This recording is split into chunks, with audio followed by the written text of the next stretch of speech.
Okay, a question that I get from a ton of you is, where do I start if I want to start a podcast? And I love when answers are simpler than we expect them to be. So I want to tell you about a resource that's changed the game for us with our podcast, and that is Spotify for Podcasters. If you want to start your own podcast, Spotify has a platform that makes it so easy. You upload your episodes and then Spotify actually distributes it everywhere onto all platforms and even helps you earn money so that it can be profitable for you and a blessing for you, your family, your people.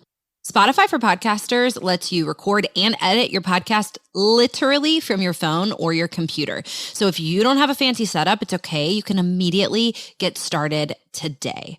Then again, you distribute it to Spotify and everywhere else that podcasts are available. You can also do video podcasts, which sounds like a dream to me. And when you want to take conversations with your people to the next level, you can do Q&A and polls, all sorts of fun things. You can earn money with ads and podcast subscriptions, or you can just get started using what you've got for the good of others and the glory of God. Check out Spotify for Podcasters. I use it. I love it. I highly recommend it. Download the Spotify for Podcasters app. I have it on my phone, highly suggest, or go to spotify.com/podcasters to get started today.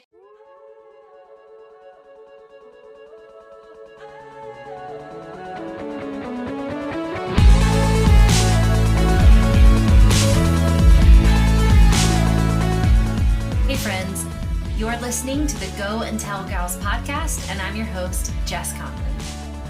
In most of our episodes, we'll have a guest, a woman who is running on mission right where she's at. We pray this podcast leaves you encouraged and spurred on to go and tell the good news.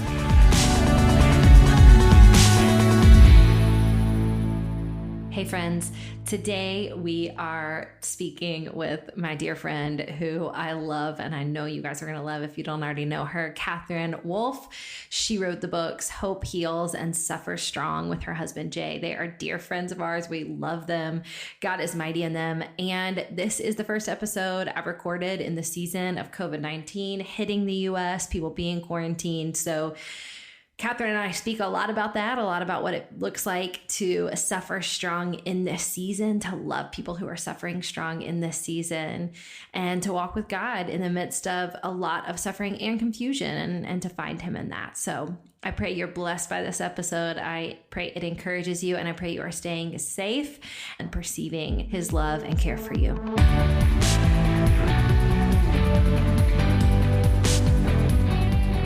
Hey guys. I am here today with one of my absolute favorite people in the world. I really mean that. You're just one of the best. Katherine Wolf, thank you so much for joining us on the Go and Tell Gals podcast today. Oh, I'm so glad to be here. So we were just saying, this is crazy. This is the first podcast episode I've recorded since Corona hit the US, since things started to shift a little bit. What is life like for you guys right now? Yeah, it's really intense. So Jay and I are still both working full time from home. But the equation has changed pretty intensely because online learning for both our kids is happening, and trying to enforce that is a little bit nuts. Right. And yeah, I mean, simultaneously to feeling like this is really hard, the awareness of what's happening around the world cannot be ignored. That it is hard, but I mean, it could be really hard right now, and not just in theory, like turn on the news. It could be really hard right now. So it's always, a tension of this is not really the ideal situation, but it is our reality right now. And we're in this together. Yeah, there's so many layers to it because everybody is kind of working through some either inconvenience or like genuine pain.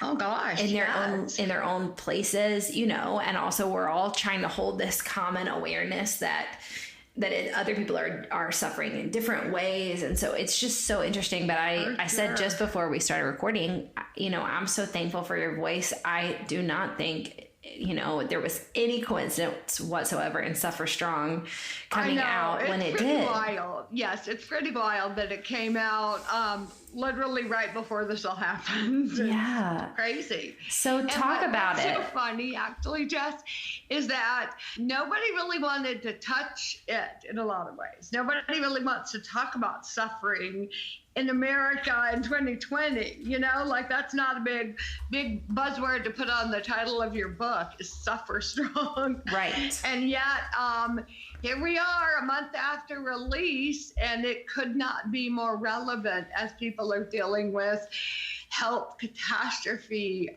financial ruin, and just, all the things. Stay-at-home moms are living it. It's a lot of hats that we're all wearing, and a lot of very real suffering in our stories now. And what's crazy, and cannot help but think somehow God is at work in this, there is a shared strength in Jesus that we get to really leverage our lives for now in a different way. We get to steward, everything we've been talking about in theory, we get to steward right now. And that's very beautiful. Yeah. I'll tell you what, your words, some of your words from when I've heard you teach, but also from your first book, From Hope Heals, have been ringing in my head just in the last few days, where I have always loved hearing you talk about after you had your massive stroke, after you woke up in the hospital, realizing this is not a drill. Every moment I spent reading the Bible and spending time with God has prepared me for this moment, for this day. Absolutely. And that is everyone in this moment. God has been prepping us all for what's happening in our story. 2 Corinthians 12:9 is always the truth, that we may not feel it, but in our weakness, he is most at work and powerful, and we can boast in that. Yeah, absolutely. So what would you say to someone who hasn't yet picked up either of your books, who maybe thought 2 months ago, I'm not suffering, I'm not experiencing suffering. I don't really know anyone who's experiencing suffering, but all of a sudden now can't ignore the suffering of others, or maybe is having it just genuinely touch their lives, some medical pain or some loss. What would be your encouragement? Yeah. So firstly, whether or not someone can wrap their mind around it, they are suffering, because the invisible wheelchairs inside all of us pre-coronavirus were there. Yeah. Everybody's got their junk, hard stuff, messy stories, fear, anxiety. Mental illnesses abound. Everybody's just got a load of internal stuff. Some of us have wheelchairs on the outside. Most of us have got big old internal ones. Some, like me, have both. And there's a freedom in that, to recognizing I've got some legit wheelchairs in my story. Yeah. And yet now that you're right, there's a different level of, even in our developed country in 2020, we don't have capacity for this. We cannot handle the struggle we're going through. And there is something very beautiful about recognizing we are not up for this. Yeah. This is not okay, because we don't have to be. It's such a lie that we can handle this. We can handle this. We can handle this. No, we can't. We can't handle it. But God at work in us handles it. Come on. And that is what's getting me through the hard moments of this is, you know what? I don't got this. Nope, not at all. But Jesus in me has got this 100%. Wow. You're so and right. that changes how you feel about your story. So to answer your question, both Hope Healed, which was our memoir of me having the massive stroke and nearly dying at 26 and becoming disabled. And then our new book, Suffer Strong, which is the lessons learned, basically living now 12 years of this life. I would say it's extremely relevant to tune in to the story, because there's such comfort in stories of walking through pain and suffering with Jesus and seeing him worthy of it all, seeing him on the other side of our message. So good. So good. I love how in Suffer Strong, I've just told you it sits on my bedside table, and I'm so grateful. I'm just loving continually looking back through it, reading more of it. and holding on to so many of those lessons. But I love specifically how you talk about suffering as a privilege. And that feels like a perspective shift right now that is so needed, because we're going to have to say, like, this is holy ground. God's moving here in good ways. And it's so important. I cannot suggest you guys enough grabbing a copy of Suffer Strong. I saw it's still available on Amazon, which many books aren't, which is so good. I'm so grateful it's still there. Well, look what I just got from Amazon. You're so sweet. She just held up a copy of Take It Too Far, which is also still available on Amazon. I don't know how you and I are getting by with this, but so many books aren't available. I love that. Good.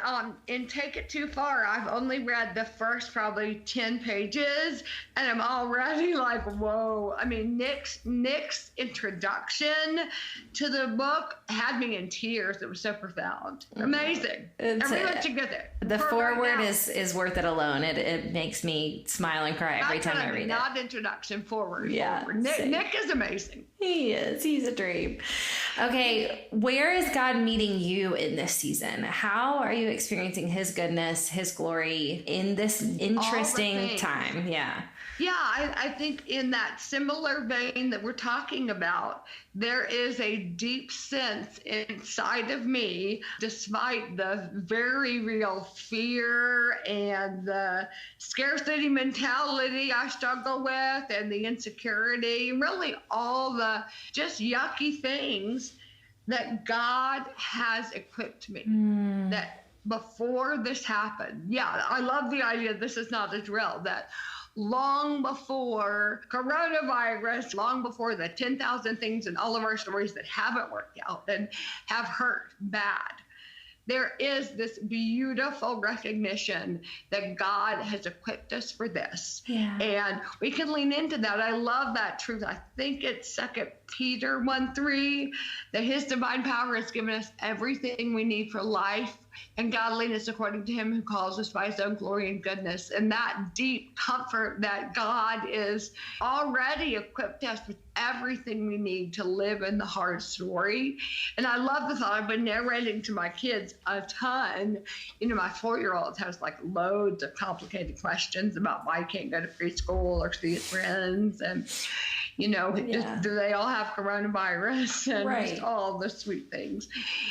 And we've talked a lot about, God made you to do hard things and the good story that he's writing in your life.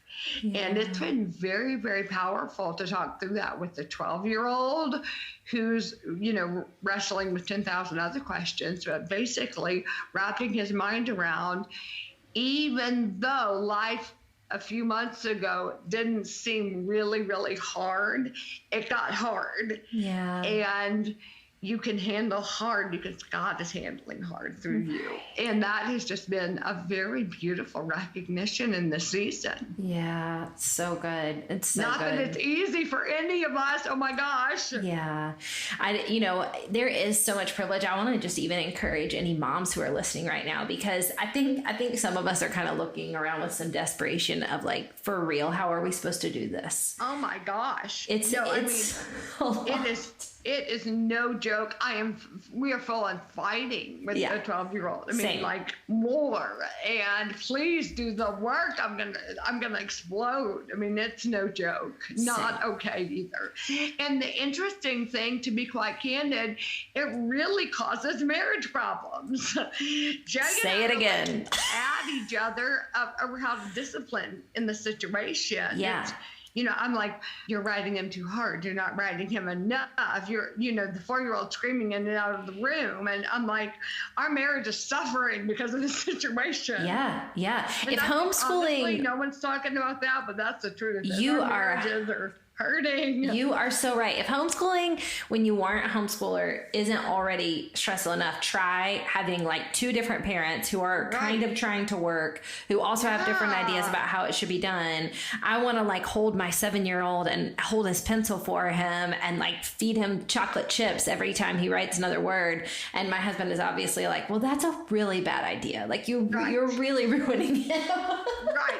Oh, 100%. Yes. And I think, honestly, if we were honest in all of our stories, that's one of the hardest part of all this is you and your spouse trying to do this together and enforce it. Oh, it's true. In the same breath, like that's annoying and inconvenient. And I don't want to give it more weight than that. Sure. But honor that does stink.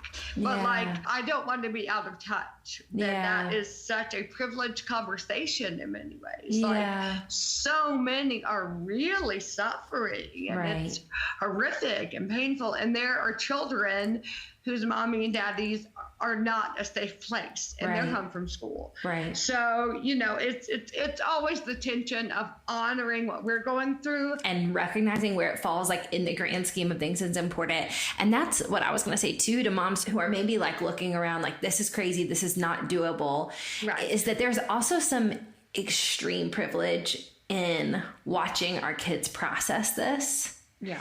And in all the ways, like I've just tried to be really interested and curious about it.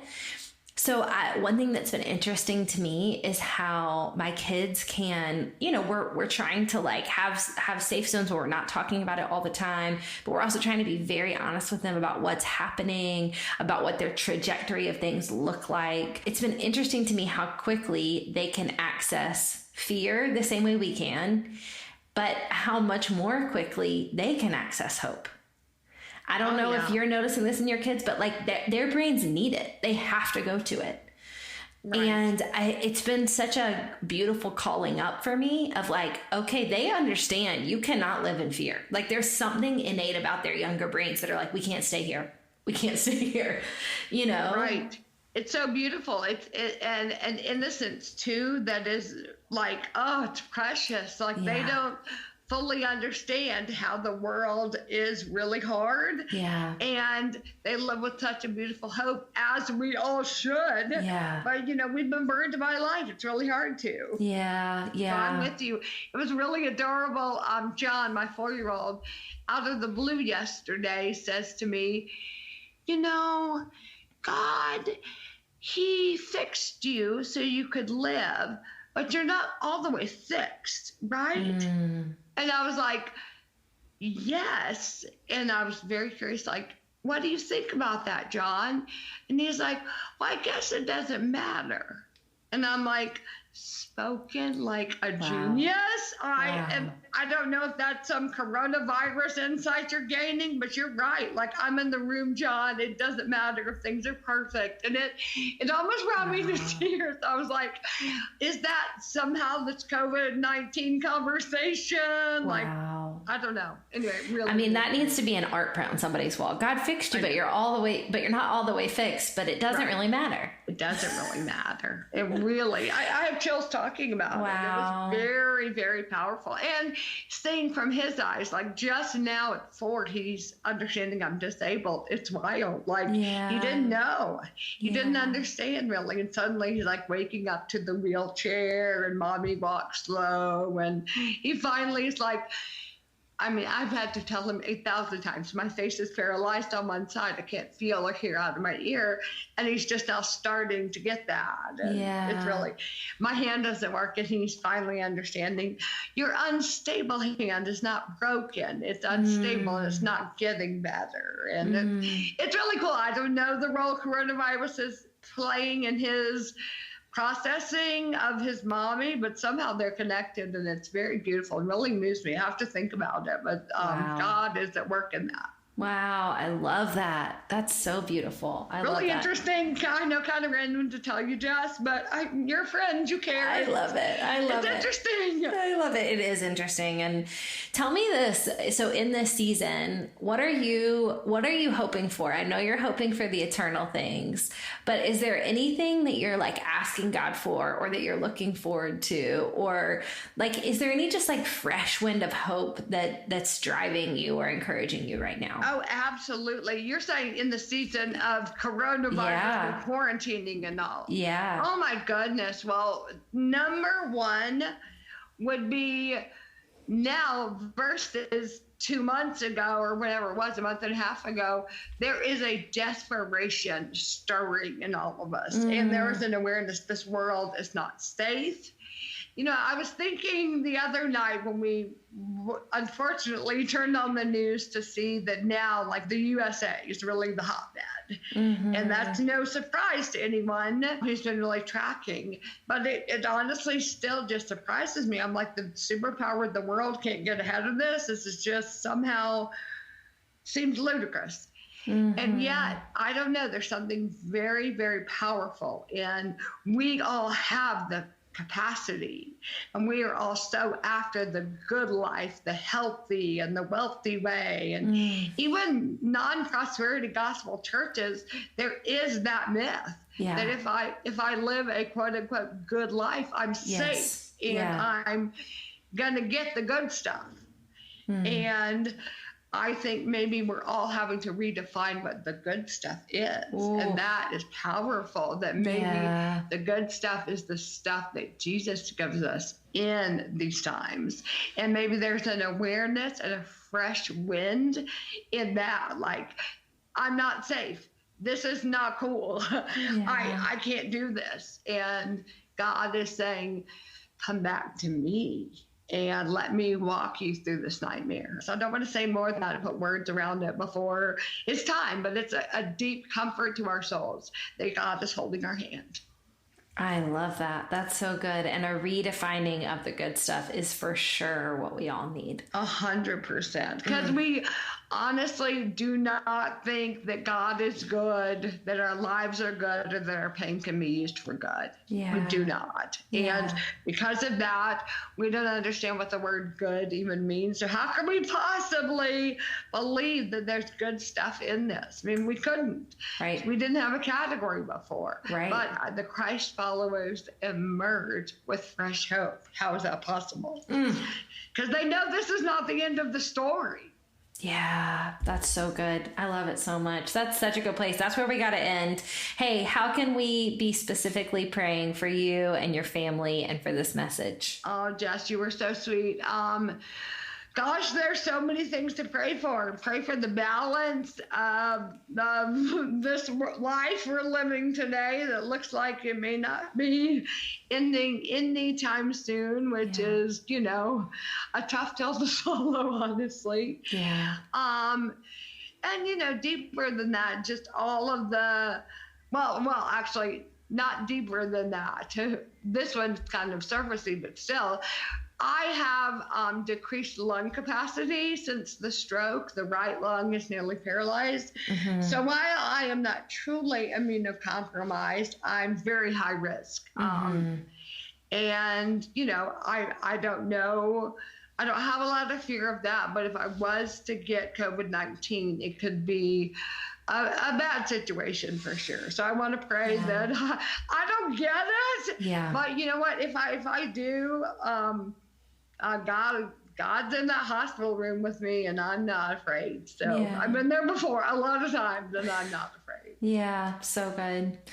Well, we will be praying for you. I'm so grateful you had time to make this work today. I love you. I'm so grateful for you. I love you, and I'm so excited to chat with you. I know. You're a blessing. I love you, friend. You're a blessing to love you.